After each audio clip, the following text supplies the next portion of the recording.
Eccoci, 11. Entonces voy presentando. Oh, ¿qué pasa? ¿Qué pasó?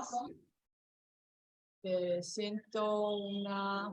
Bueno, no, ya está. Perfecto. Muy buenos días con todos y todas.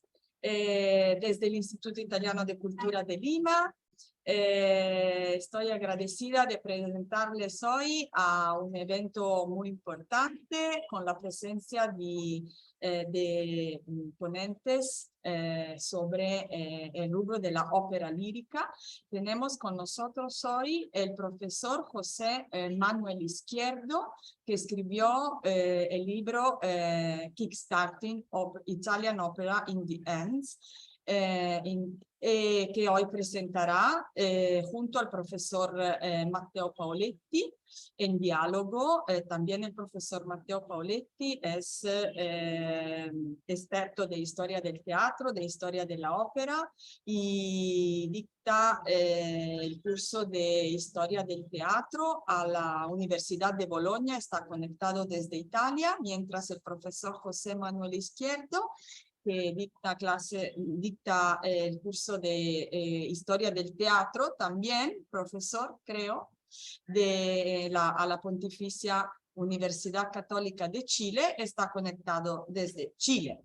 Y también tenemos el placer de acoger hoy con nosotros la doctora Silvia Colitti, en representación de la profesora, o mejor, de la directora del Instituto Italiano di Cultura di Santiago del Chile. En cuanto los dos institutos italianos de cultura, el de Santiago y nosotros, son muy comprometidos con la promoción de la ópera lírica hoy día en los conservatorios, en las academias musicales, con los alumnos de bel canto. Entonces,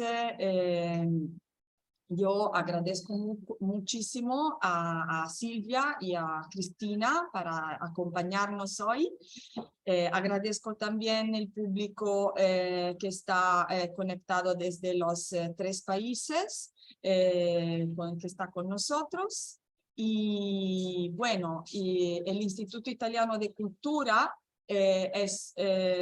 al año pasado realizó 2 óperas studio, una en mayo y una en septiembre. Y entonces la primera fue la ópera Suor Angelica de Giacomo Puccini. Convocamos a través de una convocatoria a las 9 integrantes del elenco, y fue una experiencia didáctica muy importante. También en el mes de septiembre convocamos otra ópera studio, El Barbero de Sevilla, de Gioachino Rossini.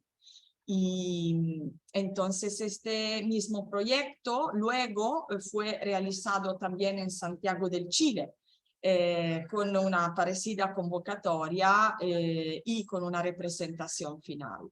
Esto es para decir que pasado y presente están estrechamente relacionados en esta parte del océano, que como el profesor Izquierdo nos contará en diálogo con el profesor Paoletti, en ese entonces, en el siglo XVIII, también tuvo mucho éxito nuestros compositores y nuestros cantantes líricos y la ópera lírica en esta parte del océano. Así como también hoy nosotros estamos comprometidos en promover esta excelencia de la cultura italiana, que es la expresión musical más típicamente italiana. Entonces le pasaría la palabra a la doctora Silvia Colitti para contarnos un poco de cómo la ópera lírica se promueve en Chile, en Santiago del Chile y también en Concepción. Nosotros naturalmente tenemos aquí un teatro, el Teatro Pirandello, y preferimos que la didáctica se se lleve a cabo en nuestros espacios. También, pero fuimos fuera en el Oratorio Santa Úrsula. Entonces, con una relación también con las entidades externas al instituto. Y Silvia ahora puede contarnos, bienvenida. Muchísimas gracias. ¿Qué pasó en Concepción el año pasado? Con mucho gusto. Muchas gracias, directora. Yo estoy aquí, tengo este privilegio en representación de la directora del Instituto Italiano de Cultura de Santiago, Cristina Di Giorgio, que muy lamentablemente por compromisos previos no pudo asistir, así que dio a mí este privilegio. El instituto acogió con mucho entusiasmo la invitación a participar en esta conferencia organizada por el Instituto Italiano de Cultura de Lima, de presentación del libro del profesor José Manuel Izquierdo, con la moderación del profesor Matteo Pauletti. Como bien decía, contaba la directora Vallini, aquí en el Instituto Italiano de Cultura de Santiago, la promoción de la ópera lírica como una de las más características excelencias culturales italianas ha empezado, o sea, es uno de los ejes importantes de nuestra difusión cultural. Se ha hecho una difusión con el público en general gracias a cursos de cultura dedicados a la ópera que se llevan a cabo en el mes de enero, hace ya casi 10 años. Son abiertos a toda la comunidad, abarcan temáticas generales y los ponentes son académicos chilenos, expertos de ópera italiana. Tienen una gran difusión, antes estaban limitados al público de Santiago, pero gracias, entre comillas, a la pandemia, se pasaron a difundir en modalidad online, abarcando un público mucho más amplio. Son muy apreciados, es una cita anual que nuestro público espera con mucha emoción todos los años. El año pasado fuimos invitados a participar en el proyecto Opera Studio con el maestro Tazzieri y fue una experiencia increíble porque, bueno, las clases, el programa duró al final del año 2 meses, octubre y noviembre, y terminó con la presentación en Concepción del Barbero de Sevilla.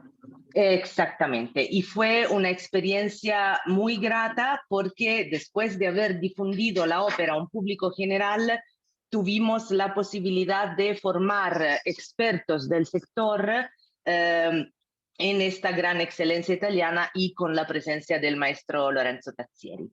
No quiero quitar más tiempo a lo que nos convoca hoy aquí, solo renovar nuestros agradecimientos a la directora Silvia Vallini, al Instituto Italiano de Cultura de Lima, al profesor Matteo Pauletti y al profesor José Manuel Izquierdo, que es además un académico de la Pontificia Universidad Católica de Chile, que es una institución con la que tenemos una fructífera colaboración para la difusión de la cultura italiana en Chile. Muchas gracias a todas y todos. Agradecidos nosotros por su presencia y por contarnos sobre esta parecida experiencia de la Ópera Studio, que en nuestro caso fue la segunda y fue un poco distinta de la primera, porque tenía muchas más componentes, tenía todas las componentes de la ópera, incluso la orquesta, con la cual una gran orquesta, ¿no? Aquí en Lima se compuso una gran orquesta, una orquesta media, con 30 y 34 integrantes, que pudo acompañar los alumnos y las alumnas de la Ópera Studio. Entonces,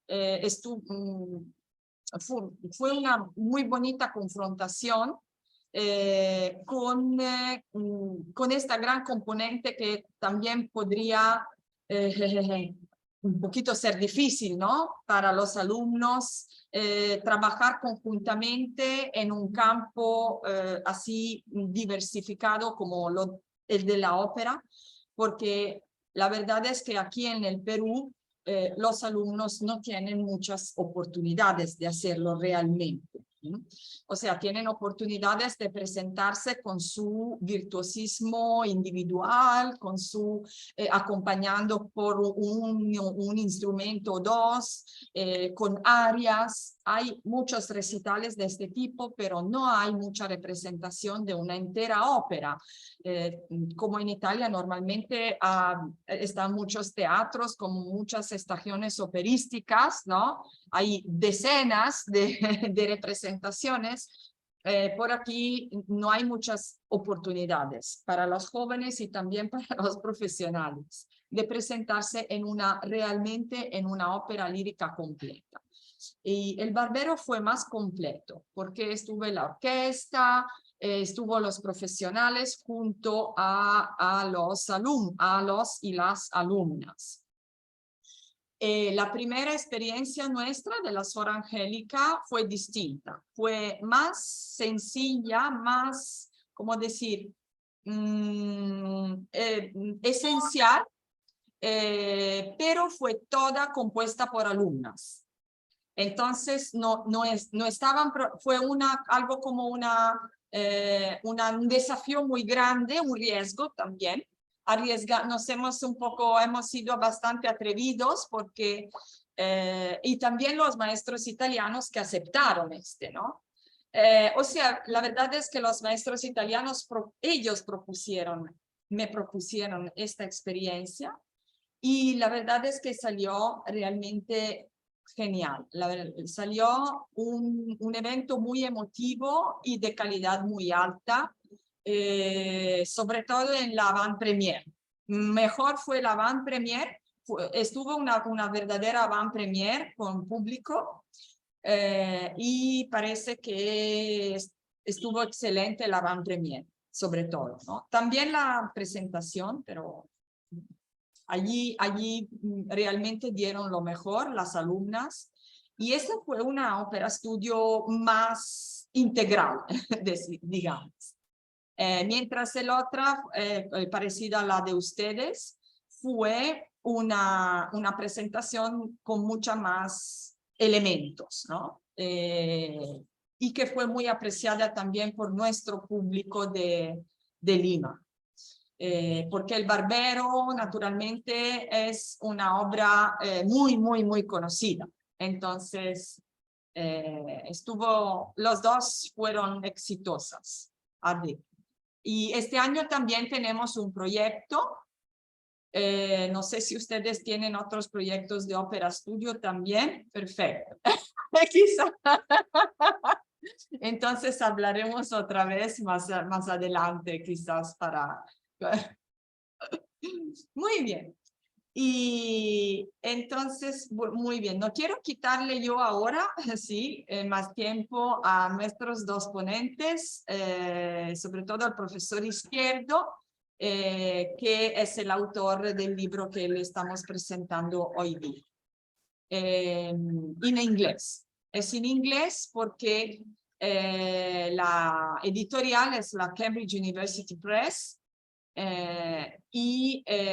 Espero que el libro se pueda traducir al español, así que se pueda leer en esta parte del mundo también.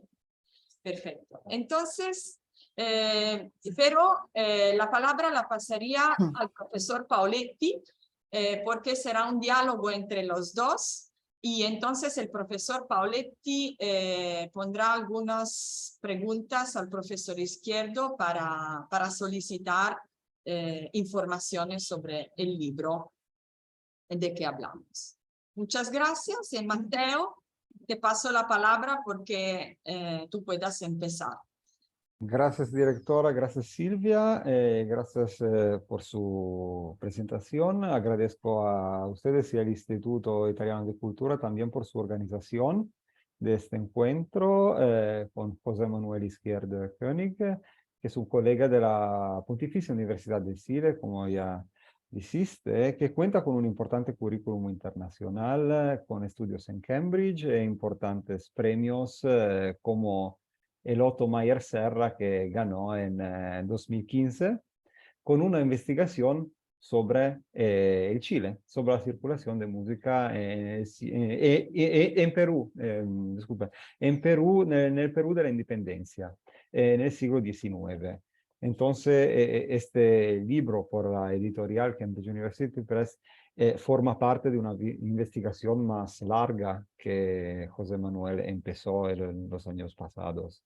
Yo personalmente, una pequeña nota personal, conocí a José Manuel en un congreso en París hace unos años. Yo asistí como simple ponente y él, José Manuel, en cambio, estaba ahí para recibir un premio como el mejor musicólogo joven de la conferencia. Entonces, es verdaderamente un placer encontrarnos hoy aquí de forma virtual. Su último trabajo es una investigación que abre un nuevo camino para el estudio del teatro y la música en América del Sur, yo creo.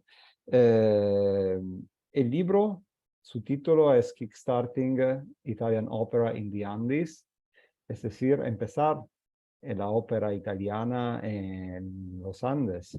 Fue publicado, como dijo la directora Valdini, recientemente por Cambridge University Press, en la serie Cambridge Elements in Musical Theatre, dirigida por William Everett, que está conectado. Yo lo veo en la lista de los espectadores.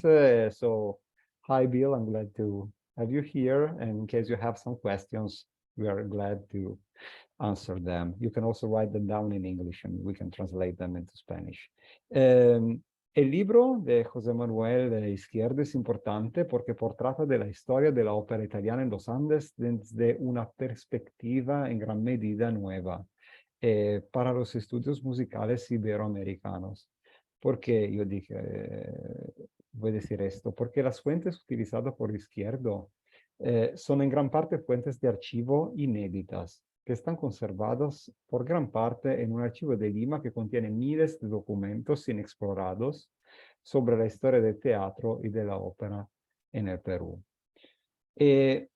Yo personalmente y nosotros como investigadores de la ópera y de la historia teatral y del intercambio teatral entre Europa y Sudamérica conocimos bastante bien la historia de la ópera y su circulación entre Europa y Argentina, Brasil y el Uruguay también, y la circulación teatral y musical en la ruta atlántica entre Europa y Cono Sur, pero mucho menos conocimos a su circulación en los Andes y la costa del Pacífico, y también en el Caribe, porque su libro, el libro de José Manuel Izquierdo, también trata un poco de la circulación en el Caribe, porque podían llegar al Perú del Caribe y de la costa atlántica.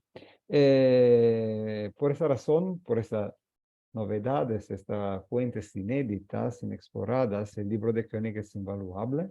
Así que empezaría nuestra conversación desde aquí. Mi primera pregunta es si puede explicarnos un poco cuándo y cómo empezó esta historia de la circulación en el Perú, en los Andes, en el siglo XIX, y quién fueron los protagonistas. Gracias, José Manuel. Gracias, Mateo. Y también quisiera iniciar justamente con agradecimientos, obviamente al Instituto Italiano de Cultura, tanto en Perú como en Chile, por organizar esto, y a ti, Mateo, también por la invitación, por participar. y particularmente a William Everett también y a Cambridge University Press por animarse a editar y publicar este libro sobre un tema que, como dices tú, Mateo, era quizás algo más nuevo. Y bueno, entonces empecemos por responder esa pregunta, que ya es una pregunta que da para mucho.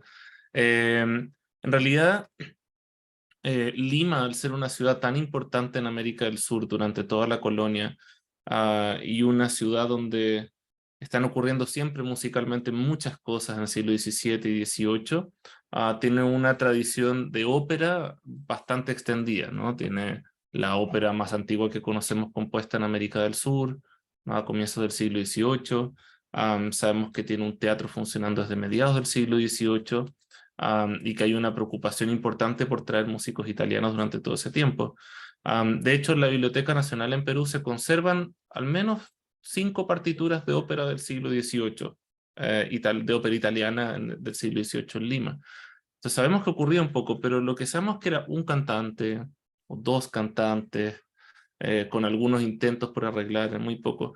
Lo que cambia después de la independencia es este esfuerzo por ampliar las fronteras, ¿no? Y al abrirse la posibilidad de viajar, como pasa en muchos países de América Latina, comienzan a llegar músicos extranjeros.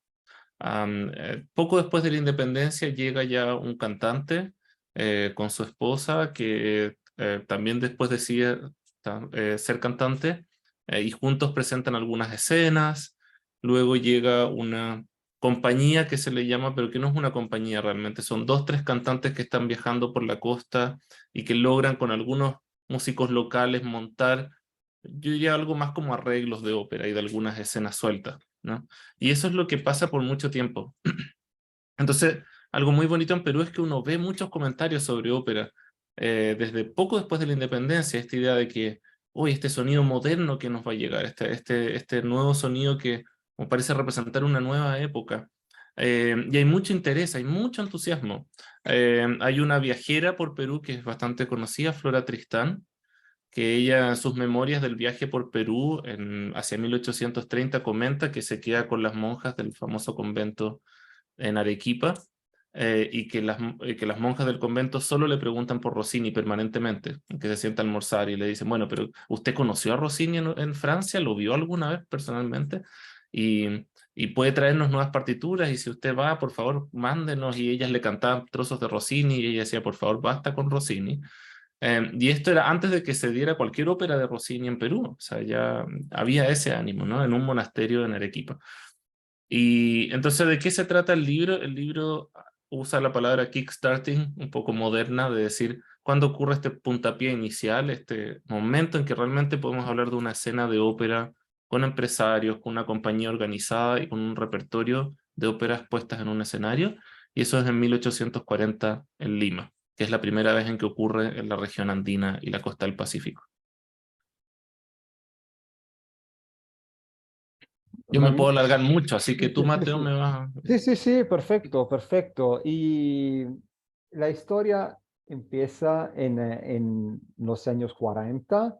Hay algo que ocurría en los años, en las décadas antes, es decir, tu libro empieza en 1812, creo, si me acuerdo bien, Ujú. y luego empieza en los años 40. Y si puedes decirnos más sobre esos empresarios y cantantes solteros que llegan al Perú y que forman esas compañías profesionales para lograr la idea de una industria teatral, una pequeña un poco, pero tenemos esa idea del comercio teatral como algo importante.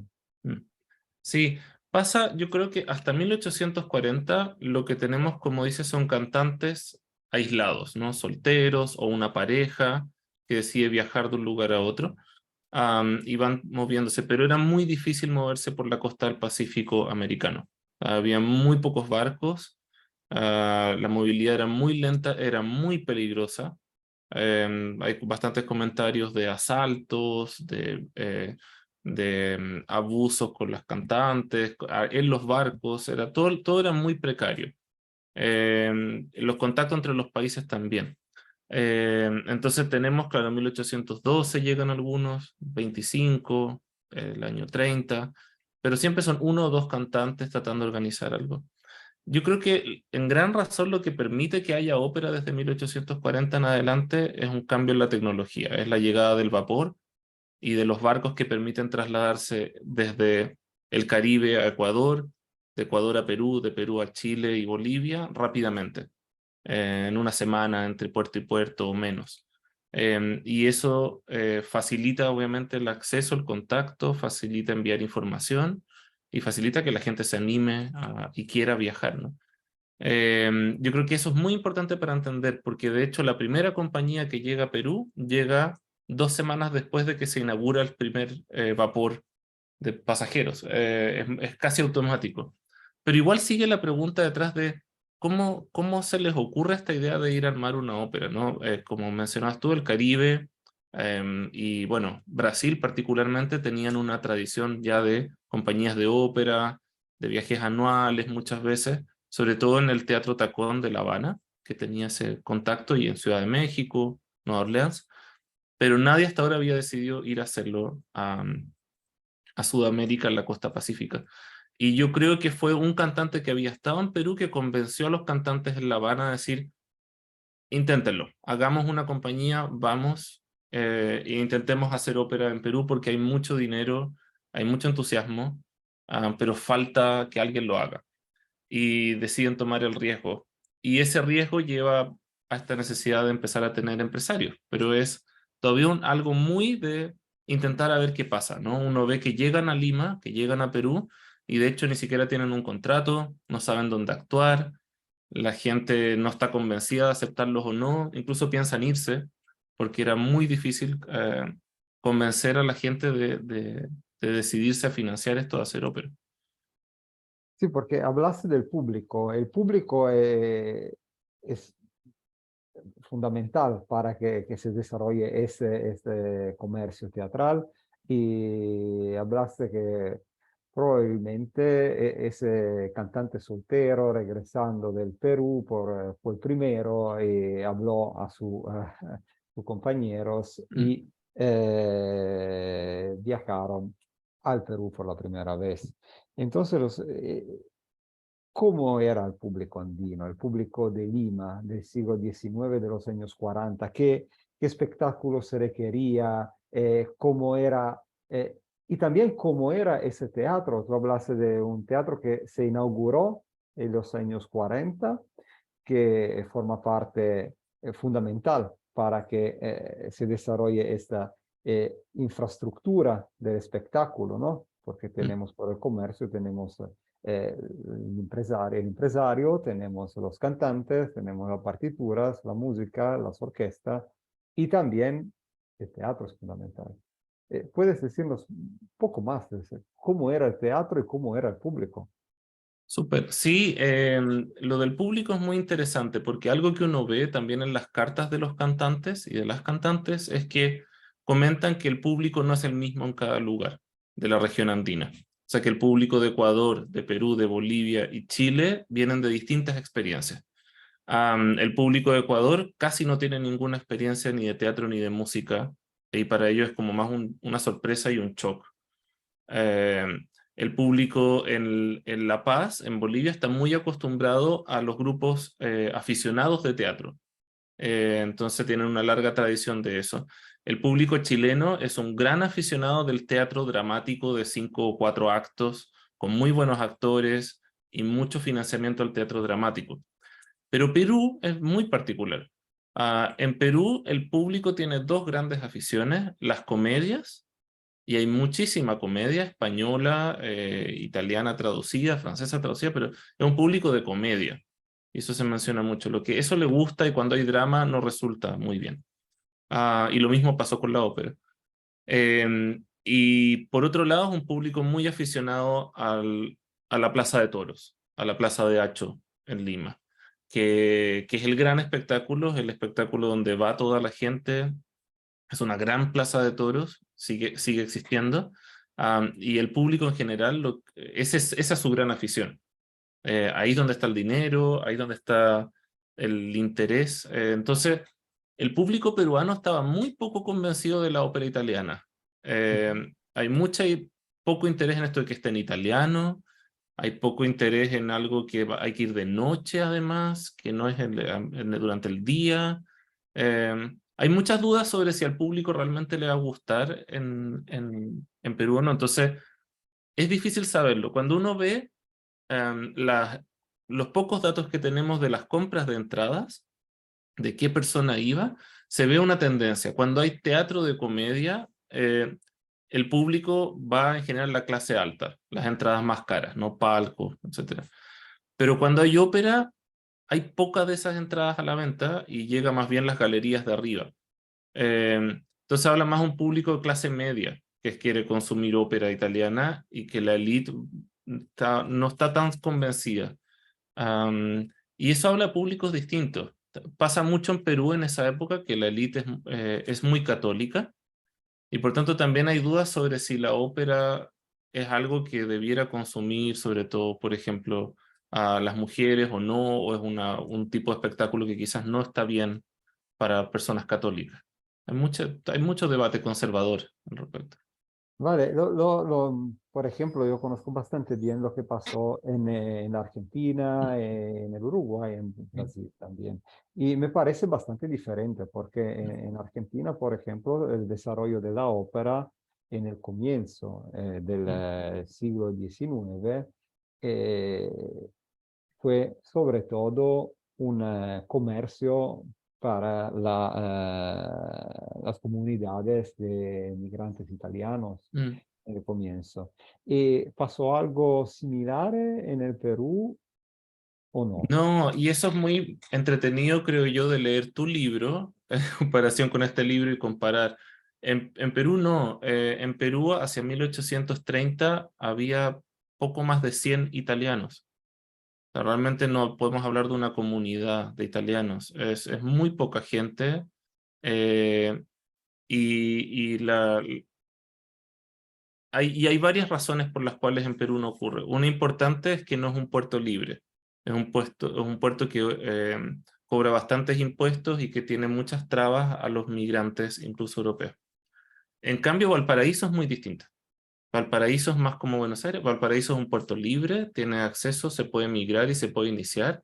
Y esa es la razón, yo creo también, como tú decías, por qué en Valparaíso se hace el primer teatro de ópera de la región andina, que es el Teatro Victoria, que lo arma un empresario italiano, Pietro Alessandri, que es el tatarabuelo de todos los Alessandris posteriores, de presidentes de Chile, actualmente diversos políticos Alessandri.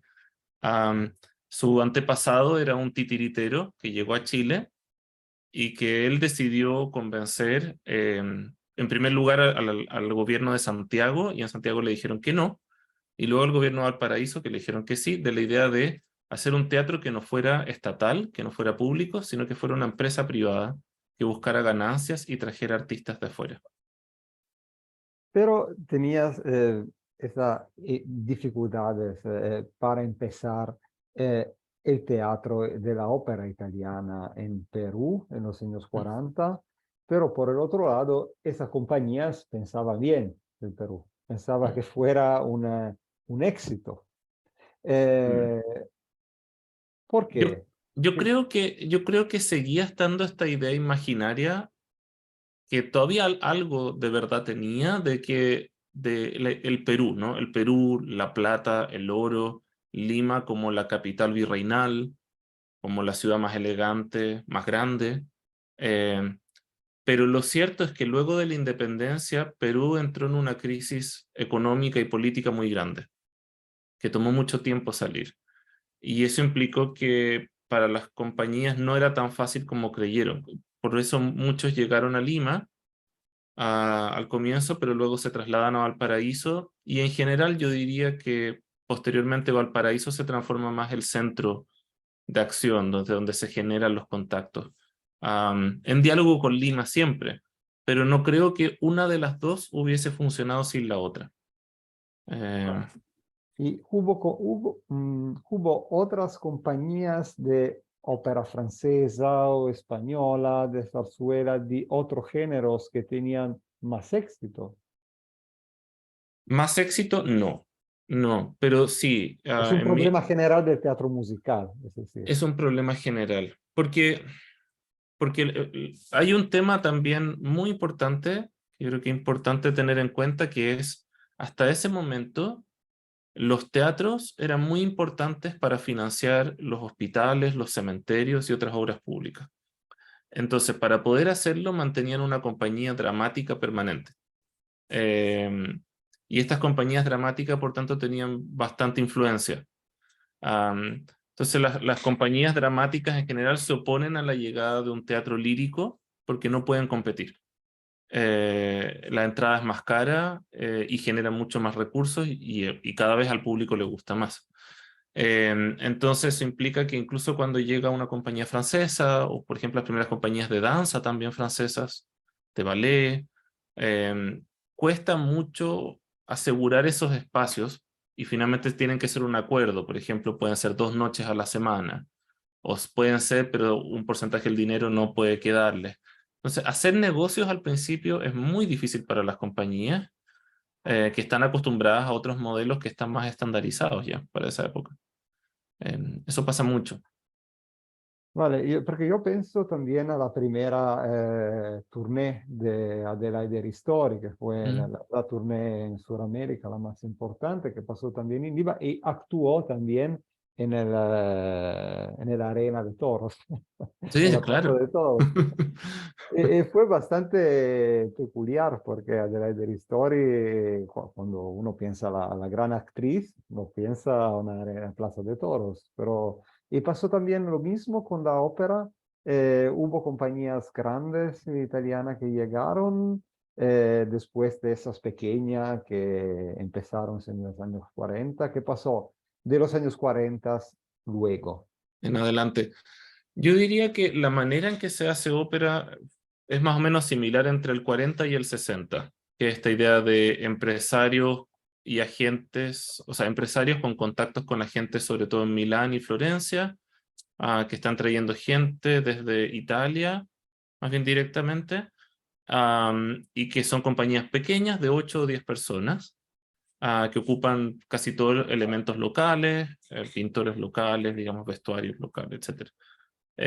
Y que eso se complementa con estas estrellas que viajan por la costa, ¿no? Y que funcionan un poco distinto, que normalmente van de a 2 o de a 3, o van solas, y que están teniendo su propio circuito y que generan dinero de otra manera, no con una temporada preorganizada con un contrato.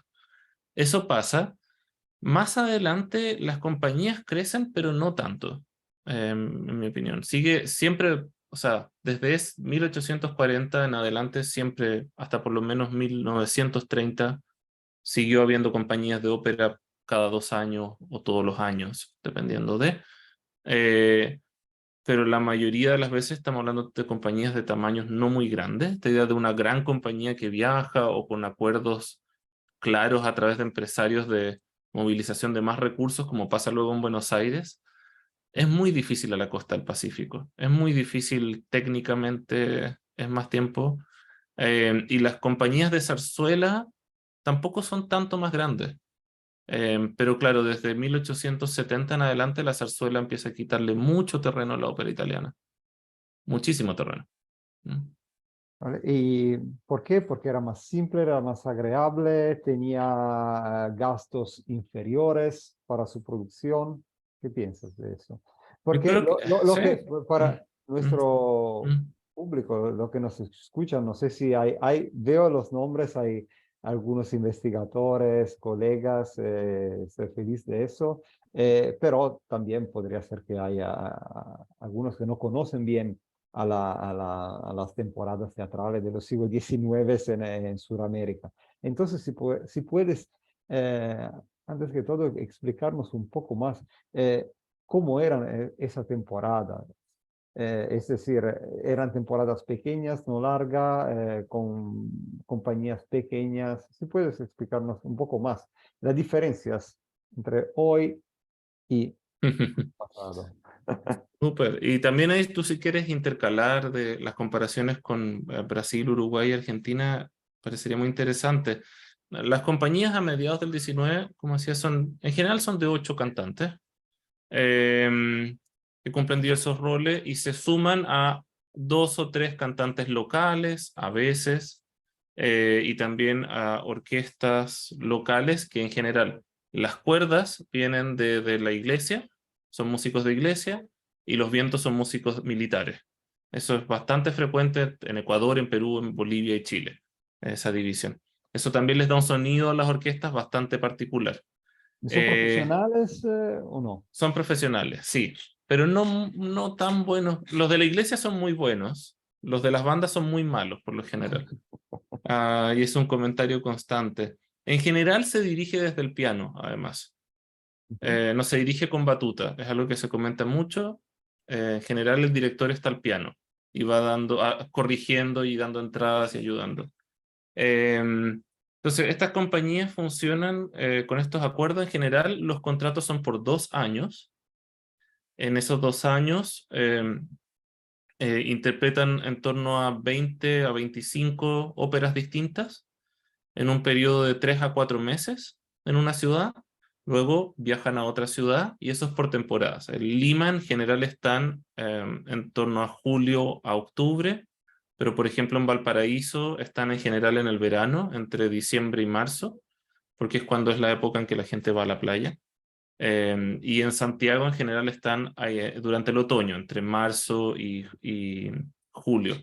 Entonces eso les da como una especie de año circular. En los periodos intermedios, muchos cantantes deciden ir en grupos pequeños, 2 o 3 cantantes, a Guayaquil, a otras ciudades de Chile, otras ciudades de Perú, o incluso a ciudades en Bolivia, que ya es un poco más difícil llegar.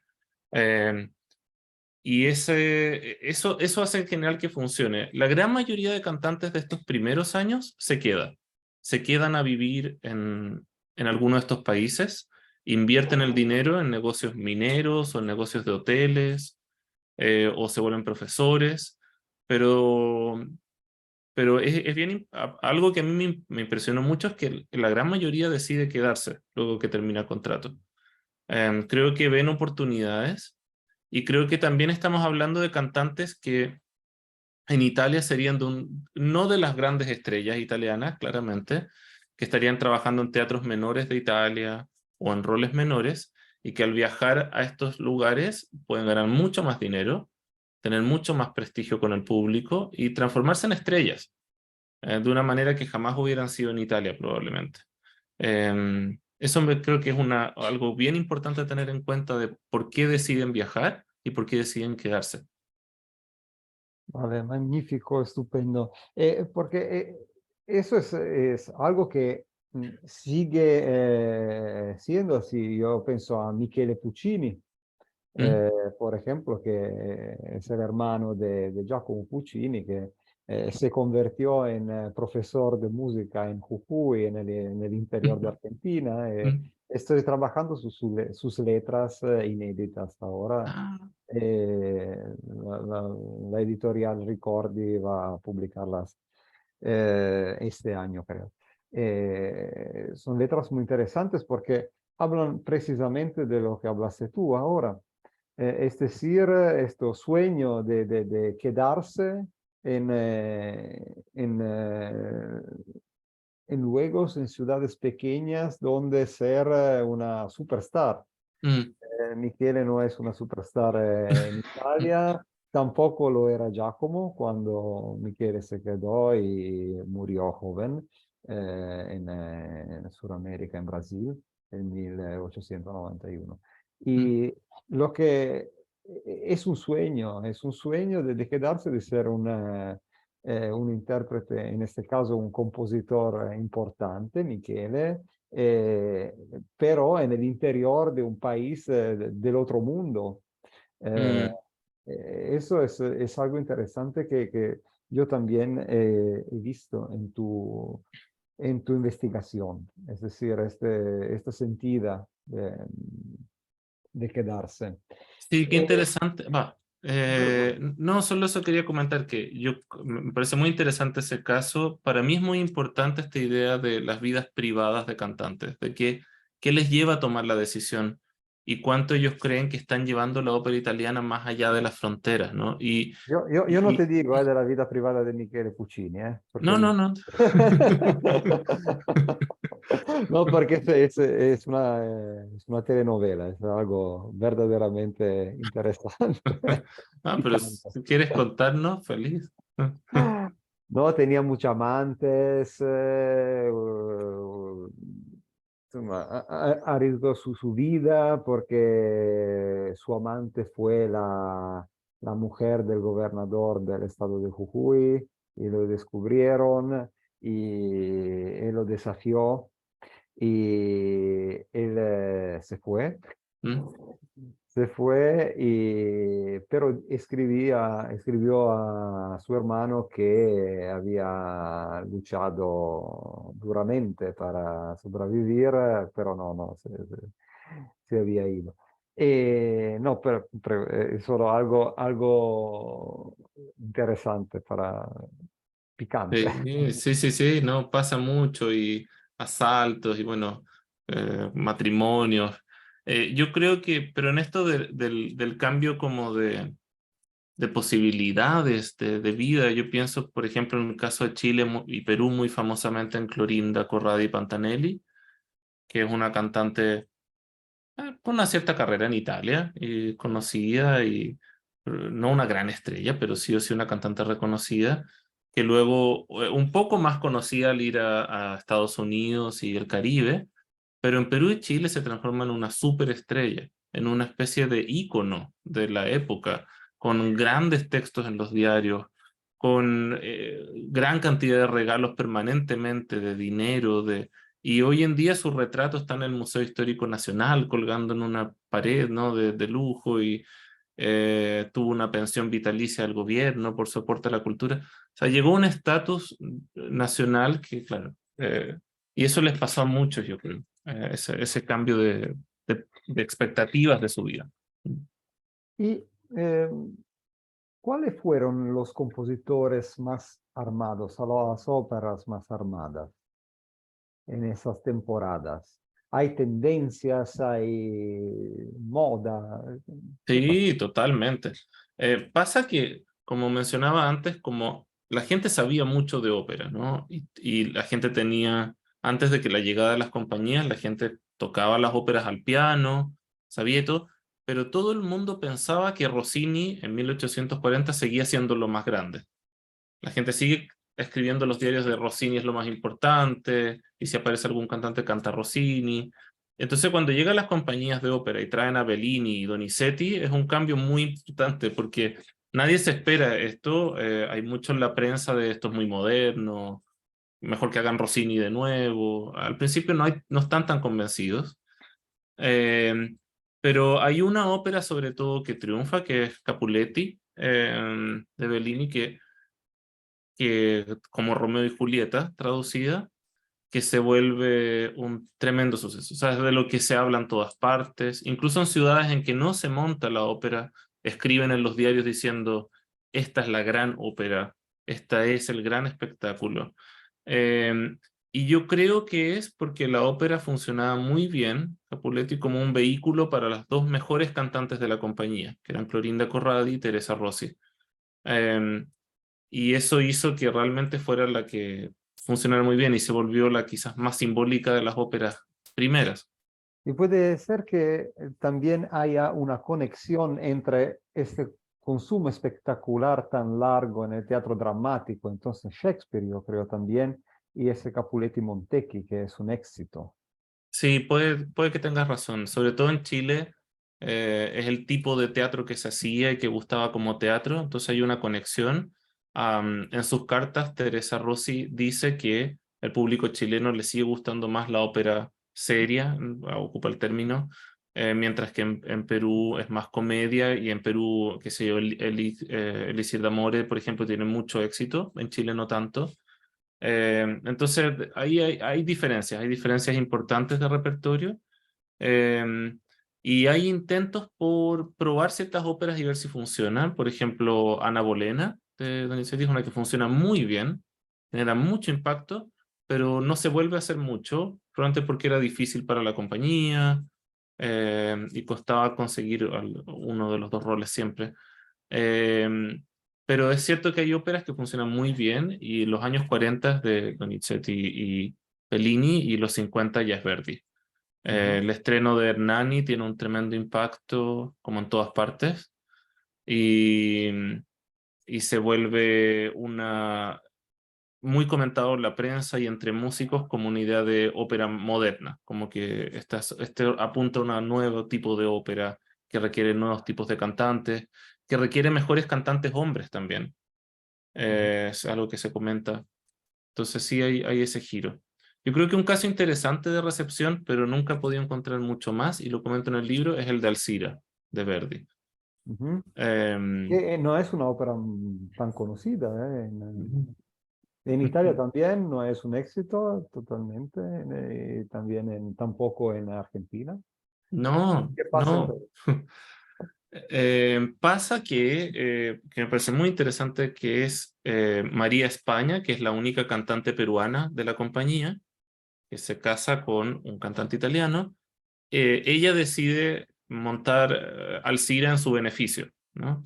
O sea, el beneficio es cuando el día en que ella va a recibir las ganancias de esa noche. Solo por si alguien. Y es bien interesante porque ella decide ocupar esta ópera de Verdi, que claro, no es un éxito en ninguna parte, pero que trata sobre una princesa inca y trata en Perú y trata de la conquista española.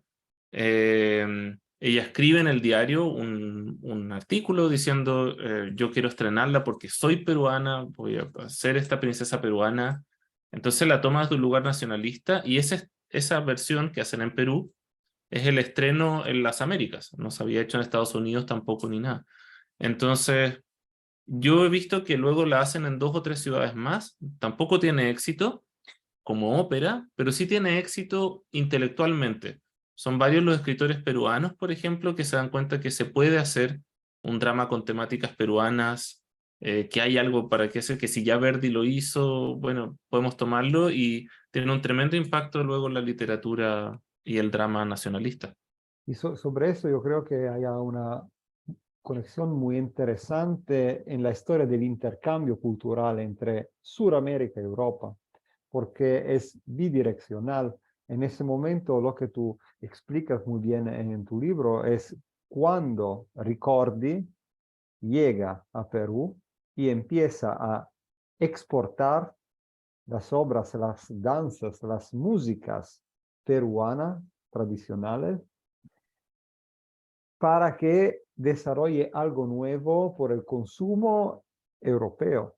Eso es algo verdaderamente interesante, porque es una historia, no solo una historia colonial, de colonización cultural, sino que es también una historia de intercambio. Eso es lo interesante. Si puedes decirnos algo más sobre eso. Sí, bueno, toda esa historia de Ricordi podemos quedarnos ahí, pero yo comparto contigo. Creo que en cómo hemos visto la historia de la ópera en América Latina, en general creo que la tendencia muchas veces es a pensar que es una imposición o lo que llega de afuera y de la cual no hay decisión local al respecto. Lo que yo veo es todo lo contrario. Lo que yo veo es que el público tiene mucha capacidad de decidir si le gusta o no una ópera, si le gusta el género, si quiere aceptarla o no, y hay mucho intercambio desde un lugar a otro, y hay mucho también que desde América se envía justamente a Europa y va influyendo, y la prensa italiana habla de lo que ocurre, y Y ese tipo de intercambio. los ejemplos de la Samajueca, por ejemplo, Sí, es es que un eso a mí me éxito, parece. totalmente un éxito en Europa y es una operación comercial de Ricordi que llega a Lima y el primero que hizo Ujú. fue copiar la Samacueca y enviarla a Europa. Bueno, y luego, bueno, porque todo eso habría que ponerlo, pero lo pueden leer en el libro. Es claro que esto que yo tampoco sabía tanto en detalle y había muchas dudas sobre si era pariente del otro Ricordi o no. Pero bueno, que uno de los hijos de Ricordi en Milán se instala en Lima, llega como cantante, pero abre una tienda de música junto a otro cantante, y la tienda es no solo la primera sucursal de Ricordi fuera, sino que además habla esto de tener derechos exclusivos sobre la obra de Ricordi, habla de empezar a imprimir música para el consumo local y de mandar partituras a Europa, y lo hace, efectivamente lo hace con la primera y más antigua colección que tenemos de zamacuecas y danzas peruanas, que es una edición muy bonita además, pero lo hace con otras piezas. Por ejemplo, una que en el libro no menciono, es que es el mismo Ricordi el que envía una de las piezas de Henry Hertz, cuando Hertz visita Lima, un famoso pianista francés-alemán, que Hertz compone una pieza que se llama una polca, ¿no? La tapada, habla de las tapadas en Lima. Y esa pieza es Ricordi el que la envía se imprime en Italia, y la pieza tiene mucho éxito en Europa, aunque estaba pensada para el mercado peruano, también tiene éxito, luego se edita en México, se edita en Estados Unidos, se edita en Francia, y se vuelve una de las piezas más famosas de Hertz, pero eso es por la iniciativa de Ricordi en Lima. Sí, porque empieza esa industria cultural también en el Perú, que es algo importante para el desarrollo de la ópera y de la música y del teatro local también, yo creo. Solo una última pregunta, y si estás de acuerdo, yo quería que también el público podría preguntarte algo. Solo mi última pregunta es, ¿qué encontraste en los archivos y qué piensas que encontrarás en el futuro en esos archivos de Lima? Mi impresión en general de los archivos de Lima es que las colecciones coloniales están muy bien organizadas ya, están bastante bien catalogadas, y que las colecciones republicanas no, para nada. Es muy difícil. Uno sabe que las cosas están, pero no sabe dónde están. Hay archivos muy interesantes, la Beneficencia Pública de Lima, que tiene mucho material sobre el teatro, pero que no hay ningún inventario ni catálogo, no se sabe qué es, etcétera. Y el Archivo Republicano de la Nación también no es tan fácil encontrar las cosas.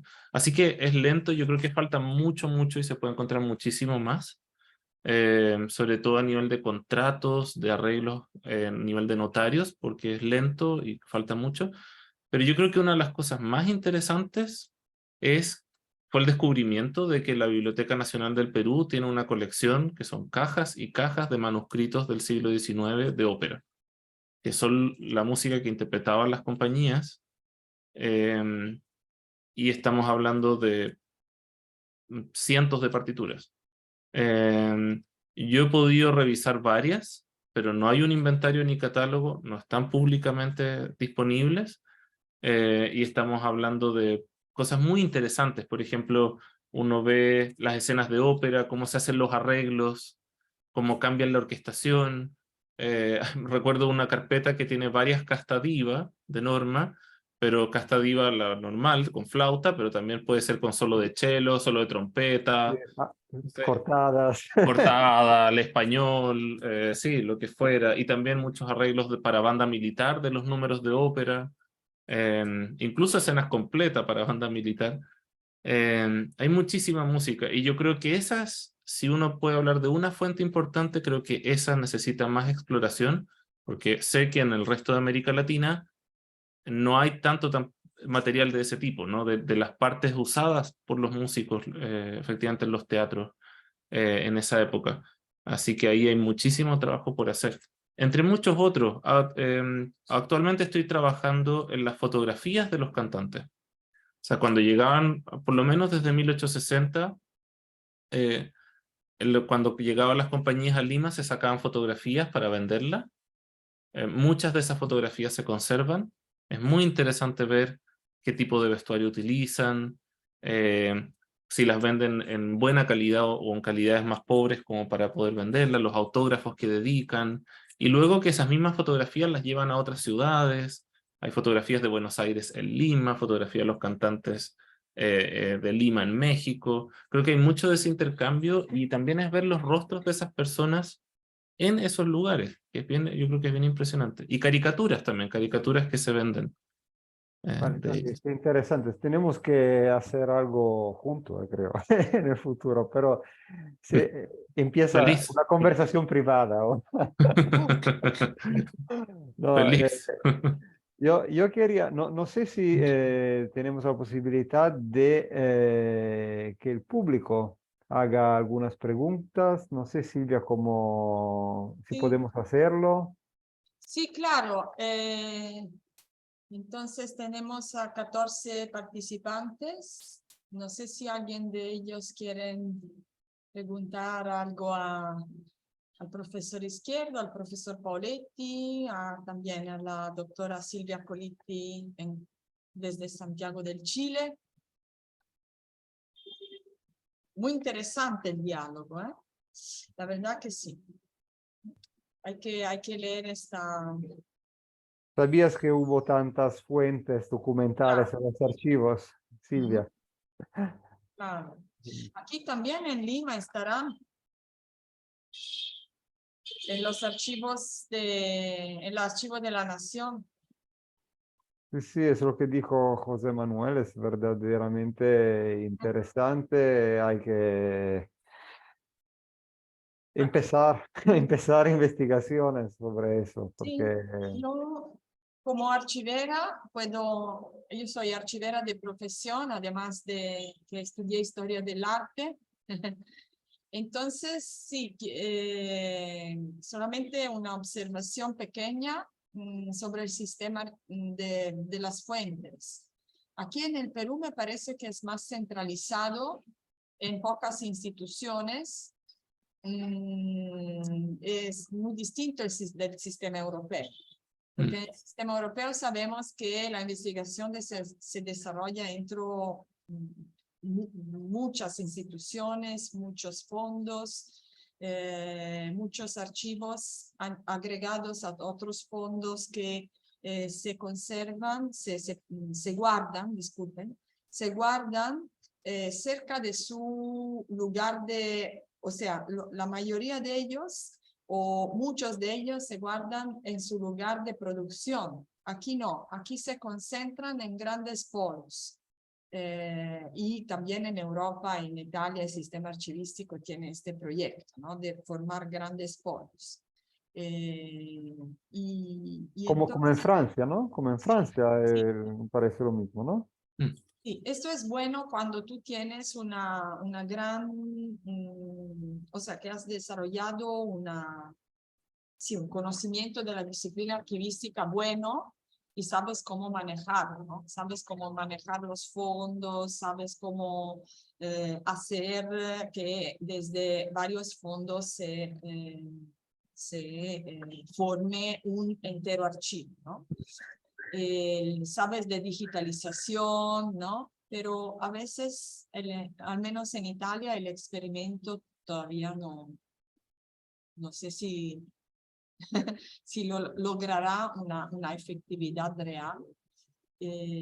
Aquí son bastante bien organizados, pero no tengo ninguna idea de cómo realmente se pueda desarrollar entre fondos, ¿no? O sea, con los instrumentos de investigación, cómo se conforman después de la agregación de fondos. Entonces, el profesor Izquierdo, esa podría ser también una primera pregunta sobre las fuentes, ¿no? ¿Cómo encontró la investigación aquí sobre estas fuentes? ¿Dónde las buscó? ¿Dónde las encontró? Disculpe, profesor. La fuente que se forma la base del libro. La fuente. Sí, es un buen punto, efectivamente, el tema de cómo están organizados los fondos en distintos archivos en Lima.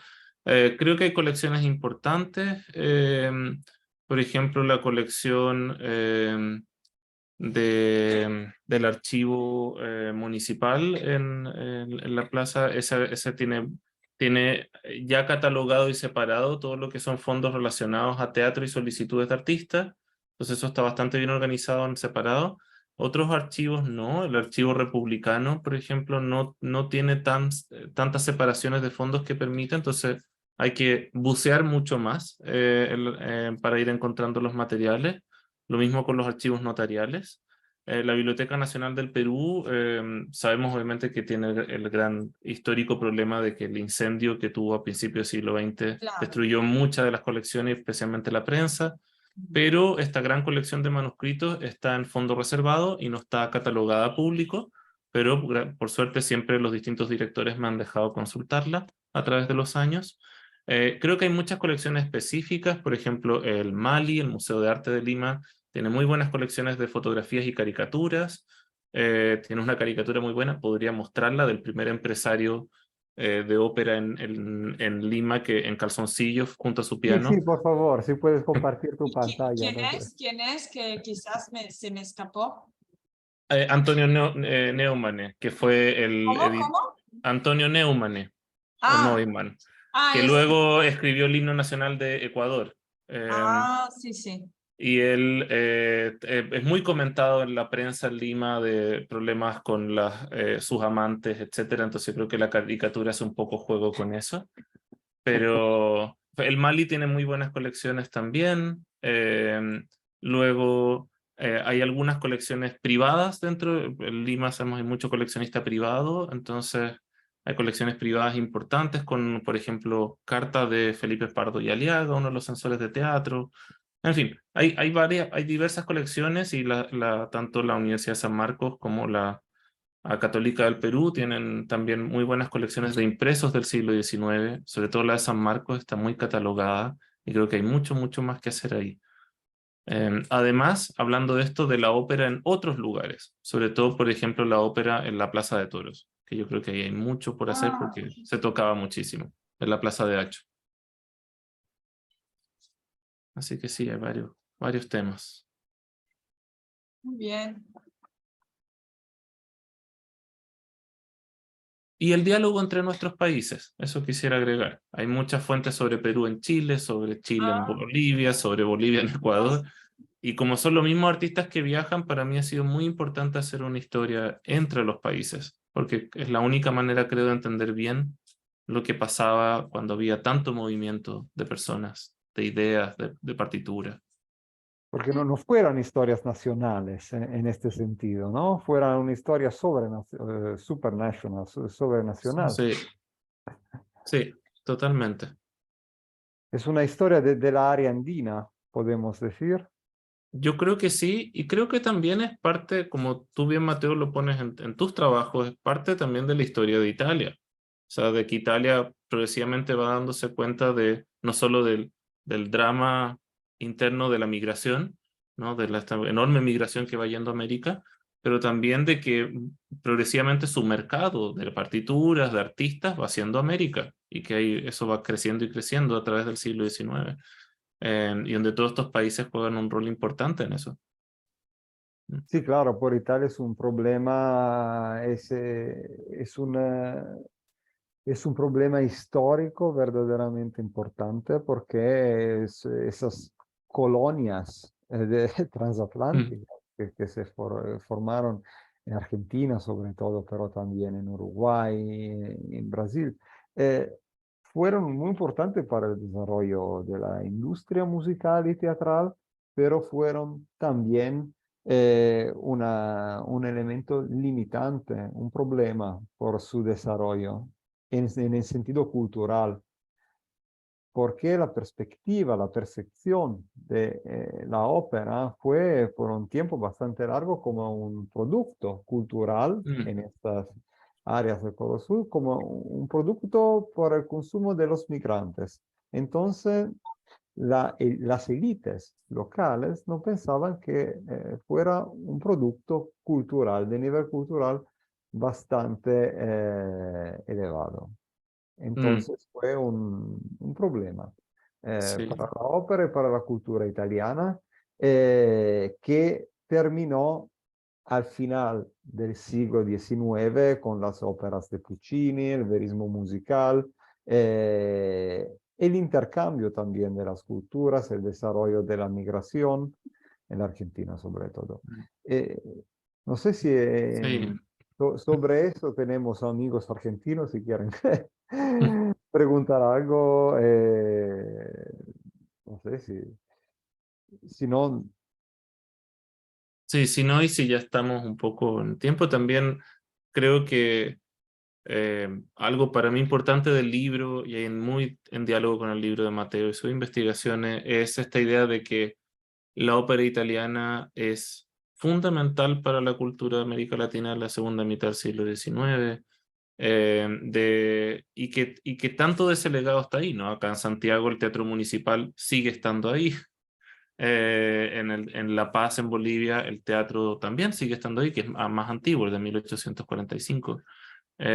Como casi un recuerdo de ese tremendo impacto cultural, porque para buena parte de la población de estos países, la ópera italiana era como un gran símbolo de la modernidad que venía llegando. Era este constante flujo de personas que venían con la última moda, con las últimas ideas, con nuevas ideas políticas también. Entonces la ópera italiana no es solo como el objeto musical o escénico, sino también es un gran como elemento de la cultura en ese vínculo entre Europa y América. Entonces, creo que al final de eso hablan estas investigaciones también.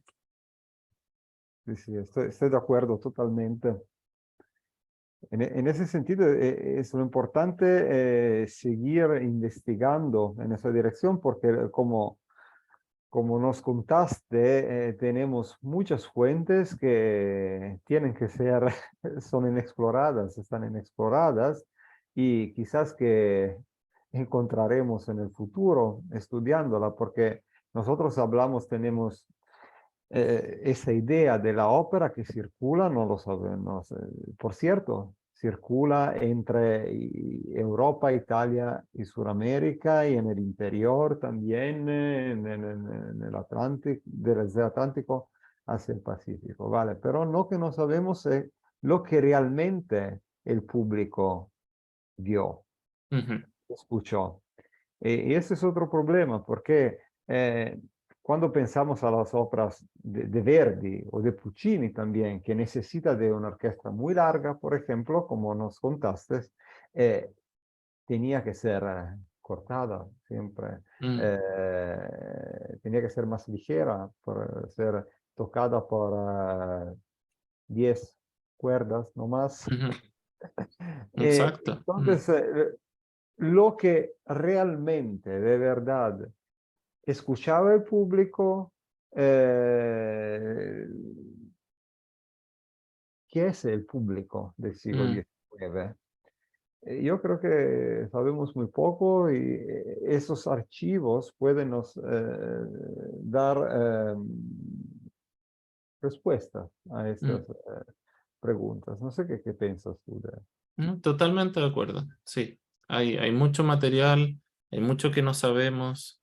Y claro, no podemos simplemente decir, ah, el público en Lima escuchó, no sé, la Traviata de Verdi, porque no tenemos tan claramente identificado cuál es ese público, qué fue esa Traviata, cuánto de la Traviata había ahí, en sus arreglos, en sus recortes. Cuando uno mira los libretos, por ejemplo, uno ve muchas veces no solo escenas cortadas, sino escenas agregadas de otras óperas. Entonces, incluso en los estrenos. Entonces, y sin identificarlas, ¿no? Hay que ir y comparar para decir, ah, no, esto viene de cualquier otra ópera. Y entonces sí, es bien interesante eso porque es algo muy flexible. Y también tenemos los mismos problemas en el estudio de la circulación del teatro de la ópera en Italia, en las provincias. Mm. Son los mismos problemas. Nosotros tenemos una idea de la ópera en las plazas mayores, es Mm. decir, Milán, La Scala, sabemos muy bien qué pasó en La Scala. No sabemos, sabemos poco de lo que pasó realmente en la circulación en las provincias. Mm. Yo estoy trabajando precisamente sobre eso, es decir, estudiando en esos archivos que la directora Vallini nos eh, contó, de esos archivos destacados, provinciales, que guardan muchas fuentes sobre el público, por ejemplo. Mm. como también tú encontraste palco que fue verdaderamente el consumo cultural. Tenemos los mismos problemas, un problema más largo de los estudios musicológicos internacionales, que siempre estudiaron los grandes y los pequeños, que forman la parte más larga de la historia, siempre fueron destacados y olvidados. Soy feliz que nosotros estemos trabajando juntos para estudiar lo que pasó verdaderamente en este nivel popular del consumo cultural. Sí, totalmente de acuerdo. No sé si hay algunas preguntas del público. Bien.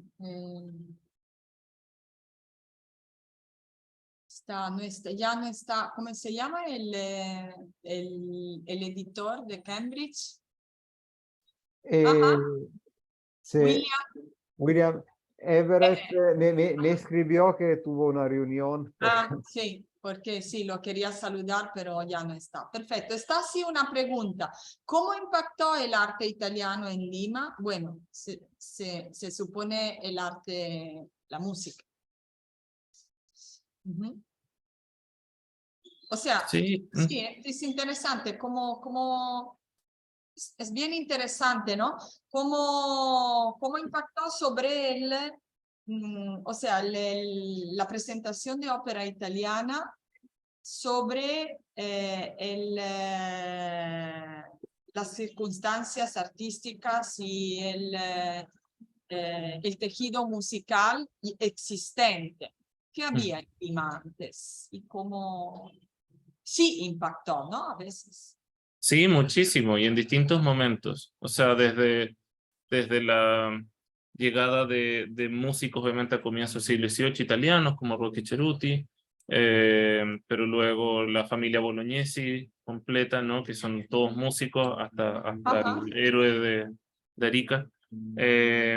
Y que la familia Bolognesi son maestros de capilla, luego son varios compositores, escriben mucha música. Y hay un impacto permanente, yo creo que en dos sentidos. En general en Chile y en Perú, pero en Perú es bien evidente, llegan muchos músicos italianos a finales del siglo XIX, el último cuarto, para trabajar de profesores, cantantes, intérpretes. Y como Rebagliati, por ejemplo, Claudio Rebagliati, que hace la edición definitiva del himno nacional. O Traversari también, Pedro Pablo Traversari, y que empiezan a instalar todo un modelo cultural. Entonces en realidad la educación musical en Lima para toda una generación son músicos italianos, sus profesores. Eso es muy importante, y muchos de ellos llegan con la ópera. Por ejemplo, Rebagliati llega con las compañías de ópera. Y eso tiene un doble filo, porque siempre va a ser un comentario en el siglo XIX y principios del XX, que es: los músicos italianos son muy buenos y están subiendo mucho el nivel. El lado B, la otra cara, es que se quedan con todo el dinero y los músicos locales se quejan de que no tienen recursos o que que hay que hacer algo al respecto, porque hacen mucho dinero como profesores o cantantes o pianistas y luego se van y se lo llevan de vuelta. Por ejemplo, José Bernardo Alcedo, el compositor del himno nacional del Perú, él criticó muchas veces eso, decía: bueno, llegan estos músicos italianos y se van porque no se quedan, ¿cómo no hacemos parte de esa cultura? Y yo creo que ya a final del siglo XIX eso es así. Hacen parte de las academias de música y de la educación musical y se vuelven muy, muy centrales a toda la vida cultural en Lima, con mucha fuerza, tal como ocurre en las artes visuales y en otras áreas, donde los italianos también tienen una tremenda presencia en eso hacia 1900.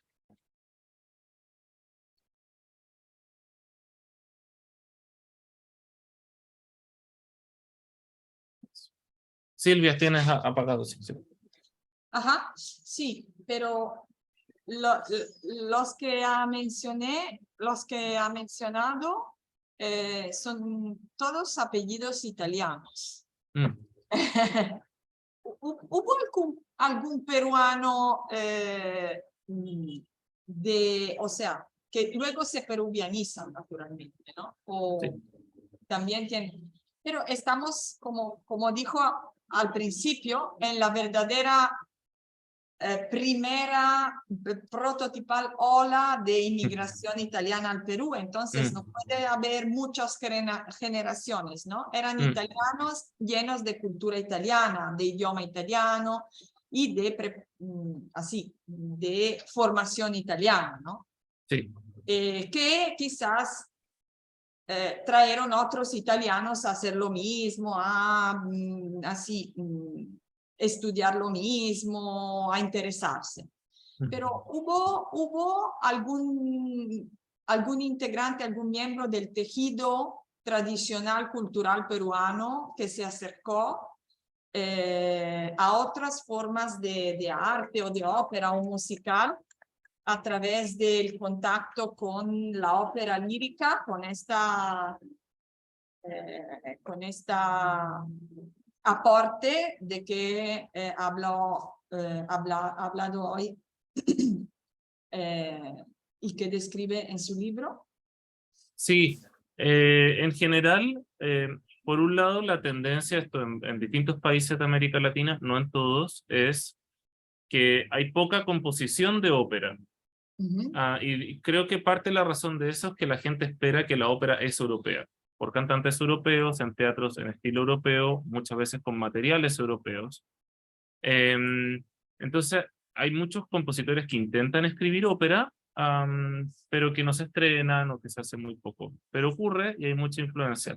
Ahora, la influencia de la ópera italiana y de esos cantantes en toda esa música es enorme. Por ejemplo, el compositor que mencioné recién, José Bernardo Alcedo, el autor del himno nacional, él mismo dice su gran influencia, dice, mi sol sobre el cual en torno al cual todos giramos es Rossini, y luego él admira también, obviamente, Bellini y Verdi, y si uno escucha su música está llena de esas influencias, es muy buena, y cuando él estrena en Lima su Miserere, un gran Miserere de Semana Santa que se hace muchos años en Lima, la prensa le critica y le dice, oiga, pero su Miserere es una copia de la Messe Solenele de Rossini. Y él responde y dice, no puede ser porque Miserere es anterior a la misa de Rossini, compuesto 10 años antes. Pero lo cierto es que la influencia del estilo de la ópera italiana en todos los músicos es tremenda. Y la mayoría de los compositores toma ese modelo musical para adelante y es el modelo de los compositores en Perú en el siglo XIX. Ahora, componer ópera y estrenar ópera era muy difícil porque no había un interés por óperas locales. Sí por zarzuela, y eso sí hacen. Sí, también en Argentina, que es el ejemplo que yo conozco mejor, empezó este fenómeno de una composición musical propia, nacional, en la ópera, al final del siglo XIX. Al final del siglo XIX empiezan escribiendo obras de inspiración europea y tal vez también cantada por cantantes europeos y que estrenan y se olvidan rápido. Y en el comienzo del siglo XX empiezan escribiendo mucho más. Pero, por ejemplo, la primera ópera argentina nacional, auténticamente nacional, percibida como nacional, es El sueño de Alma, de Luis López Buchardos, 1914, si me acuerdo bien. Entonces es bastante tarda. Antes se armaban obras italianas. Sí, es lo mismo en Perú y Chile, sí.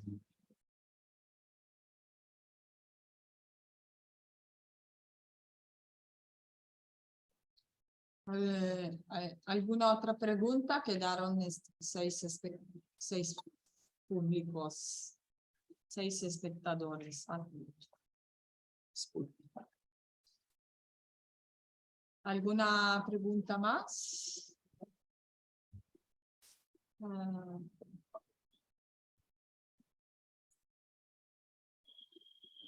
Y en el siglo, disculpe, porque yo tuve que alejarme a un punto, pero en tiempos más recientes, como en los años 30 o después de la Segunda Guerra Mundial, ¿cómo fue?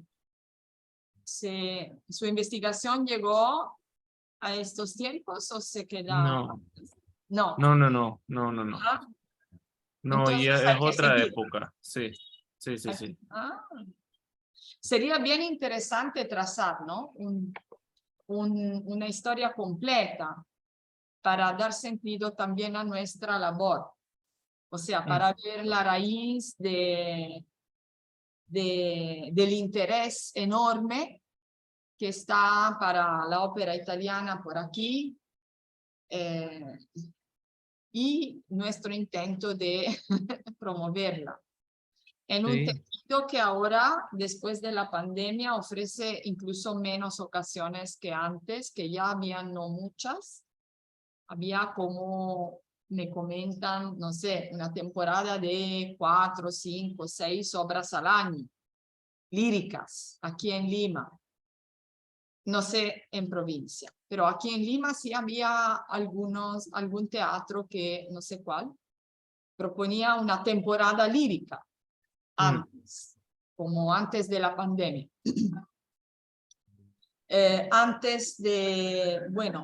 Antes. Y luego ahora ya son un par de ocasiones, en todo el año, poquísimas oportunidades para el público de disfrutar y para los profesionales de presentarse, los profesionales y también los alumnos, ¿no? En nuestro caso. Sí, Saludamos. a Graciela, que Sí. es muy interesante lo que dice Silvia, quizás para otra Sí. oportunidad también.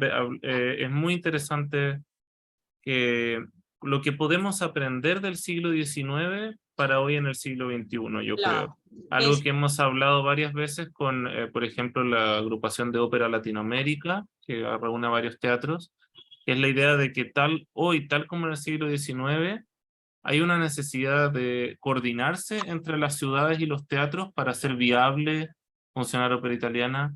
Por ejemplo, compartir puestas en escena a través de plataformas que permitan fácilmente trasladarlas de un país a otro, de traer cantantes y que puedan circular por más de una ciudad, que esta coordinación que ya la vemos en 1850, también tiene sentido hoy en día retomarla porque el modelo de mediados del siglo XX en el cual era posible traer compañías y instalarlas ciudad por ciudad separadamente, porque había un gran aporte del Estado para hacerlo, hoy en día ha cambiado. Entonces, en el claro. siglo XXI, ¿cómo logramos hacer un intercambio que quizás nuevamente tiene que ser más regional que solo nacional o de una ciudad? Sí. Claro, eso es lo que suele pasar. O sea, reflexionando sobre estos temas, en el pasado la inversión en cultura y en el día de hoy, yo me doy cuenta que para algunos aspectos, los gobernantes eran mucho más interesados, quizás para razones de oportunidad, a invertir en cultura, por ejemplo, en los años 30. Sí. O sea, en los años 30 en Italia surgen todas las más importantes instituciones culturales de Italia. Y luego también después surgen otras. Pero parece bien, bien algo para reflexionar que en nuestro periodo político más debatido, digamos, ¿no?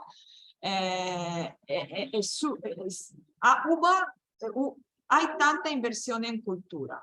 Eso naturalmente es para un motivo de oportunidad también de autocelebrativo, ¿no? Celebrativo, pero igualmente el resultado es que hubo una inversión masiva, sistemática, coherente, en instituciones culturales que dieron vida a expresiones culturales y dieron continuidad.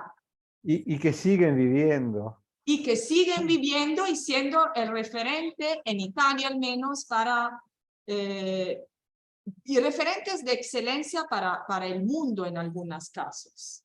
Yo Sí, no sé, en el caso de la música, la Biennale Teatro di Venezia. por ejemplo. La Biennale Teatro di Venezia empezó en 1933.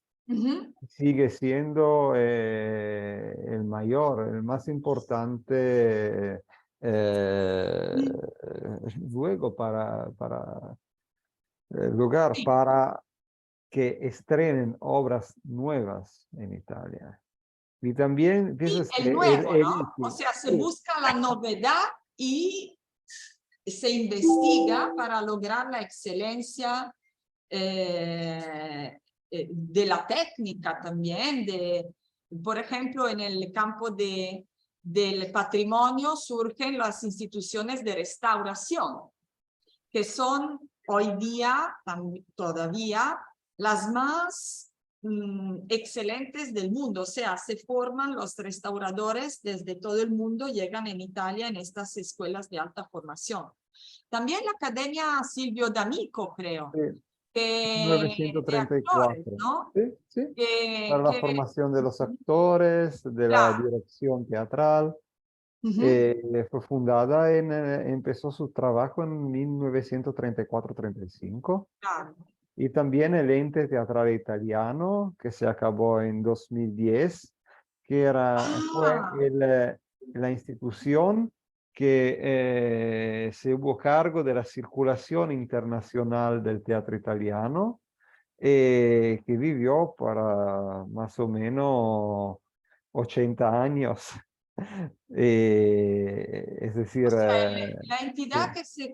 que se encargó de la circulación Transnacional de teatro del italiano. teatro italiano cerró Cerró en 2010. en tiempos bastante recientes.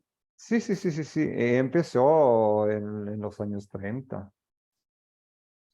Es muy Sí, sí, sí, sí, sí. llamativo, ¿no? Es muy llamativo. Sí, sí. Es muy Estamos trabajando con colegas de la Universidad Sapienza de Roma sobre los fondos de los archivos de la Dirección General del Espectáculo, que empezó sus trabajos en los años 30 y que sigue siendo la estructura, la institución más importante para el teatro italiano, el espectáculo italiano. que ahora es el Ministerio de Cultura, antiguo Sí, Ministerio sí, de Bienes sí, de sí. Patrimonio, ¿no? En los años 30 empezó el Minculpop, en el Ministerio de la Cultura Popular. Pero lo que hemos visto, lo que nos interesa es que hay una continuidad entre los años 30 y los 50. No solo tenemos las mismas Claro. instituciones, sino que tenemos también las mismas personas, los mismos funcionarios, las mismas estructuras del Estructura, teatro. Sí, es lo mismo, es lo mismo. claro. Entre fascismo y república es lo mismo, de esta perspectiva. Y tenemos también la censura teatral hasta el 1962. Claro, no hubo más solo un funcionario encargado, porque durante el fascismo teníamos un funcionario encargado que se leía todo, se leía Claro. 18.000 y pico copiones teatrales por la Sí, censura, pero cambió algo, pero la estructura era la misma. claro, claro. Y ahora algo está cambiando, ¿no?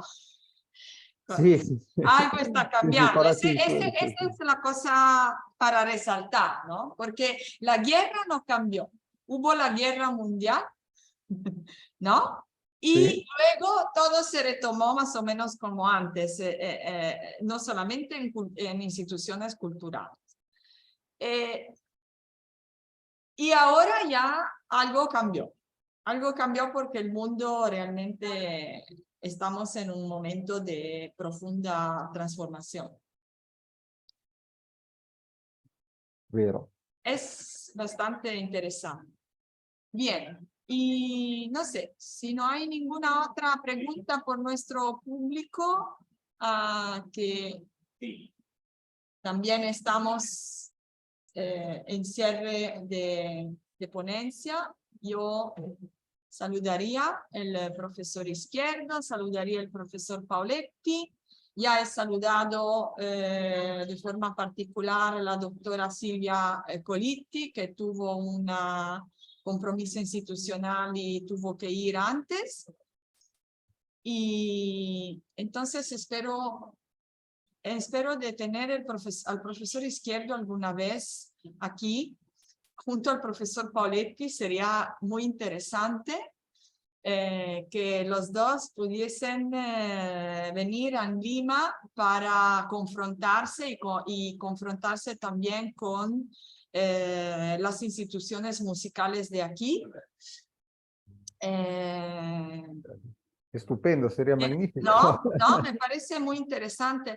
También Mateo, bueno, no, luego hablamos de otra forma, de otros proyectos, pero sí que tengo algunas cosas más para decirte para los próximos, quizás, el próximo año. Siempre estamos aquí, porque sí, que nosotros con este tema que tenemos, el teatro, nos enfocamos mucho en estos temas, ¿no?